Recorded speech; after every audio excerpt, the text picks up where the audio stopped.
Alain, propos sur la religion. Les castes. Le régime des castes est théocratique. Le culte y règle toutes les actions, d'où l'on pourrait conclure que les pensées y étaient tournées vers le haut. Mais c'est ce que je ne crois point du tout. Il faut considérer les anciens métiers comme des merveilles adorées. Les procédés de l'agriculteur, du dompteur de bêtes, du presseur de fromage, choses purement techniques, non expliquées, ne pouvaient être transmis que par une pieuse imitation. L'apprentissage, qui ne peut aller sans respect, s'accordait très bien avec la filiation. L'enfant imite tout de son père, le geste, les mouvements du visage, le son de la voix. Il s'applique depuis ses premiers ans à cette ressemblance, qui est bien nommée piété filiale. Cette fidélité est d'autant plus honorée que l'on sent mieux le prix de ces sorcelleries diverses qui assurent l'homme contre la faim, le froid, les bêtes féroces et tous les autres dangers.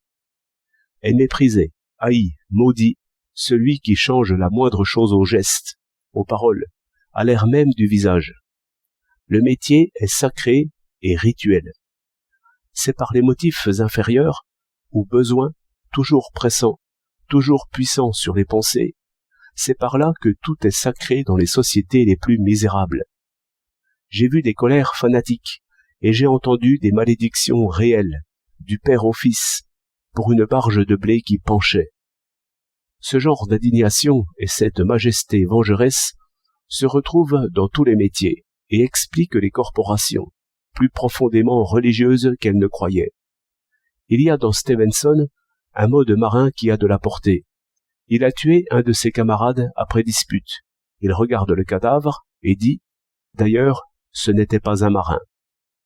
D'après ces traits survivants, on peut juger du fanatisme propre au régime des castes, où le métier est héréditaire. On ne s'étonne plus de ces rites qui couvrent toute la vie, et qui règlent les aliments de la caste, la manière de tuer et de faire cuire, le vase même dans lequel on boit. L'infraction, même involontaire, même de nécessité, est un crime contre le métier, une offense à l'homme, une diminution de puissance. Il est connu que la plus ancienne des religions est le culte des ancêtres. Il est clair pour l'incrédule que c'est le geste qui fait le Dieu. Tout ce qui est défendu par coutume et qui est dans les muscles fait que l'on croit toucher une puissance invisible. C'est par là que le régime des castes est théocratique, et non point par le gouvernement de prêtres astrologues. Ces prêtres forment une caste, par l'hérédité des métiers, mais ils ne sont pas plus prêtres que le laboureur ou le meneur de taureaux. L'universel fétichisme est la pensée même, dans cette période si peu connue, où se firent les grandes inventions, le feu, le blé, le moulin, la vache, le chien. Il est bien remarquable que les animaux, même les plus industrieux et les mieux polissés, n'aient ni temple, ni dieu, ni fétiche. Aussi, faut-il prononcer, selon la pensée de Comte, encore mal comprise, qu'ils ne forment point de société. Le lien social n'est pas d'un métier à l'autre, mais du passé au présent dans chaque métier. Ce qui est humain, c'est que le sacré passe avant l'utile.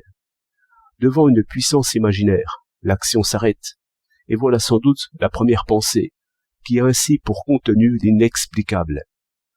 Cet empire de l'invisible sur le visible rend compte assez bien du lent progrès de nos sciences, toujours en lutte contre d'énormes erreurs, toutes théologiques, et appuyées au fond sur l'autorité du père de famille.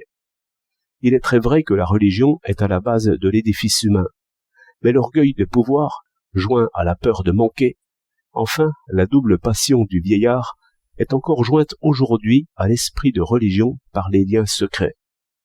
On sait que l'industrie de ces temps-ci nous range sous le gouvernement des avares. La plutocratie signifie cela. Par ce détour, dont les chemins physiologiques sont profondément cachés, le progrès même des sciences nous ramène aux anciens dieux. Le raisonnement bien payé est plus sincère qu'on ne croit. Ce n'est qu'un raccourci. 6 décembre 1930.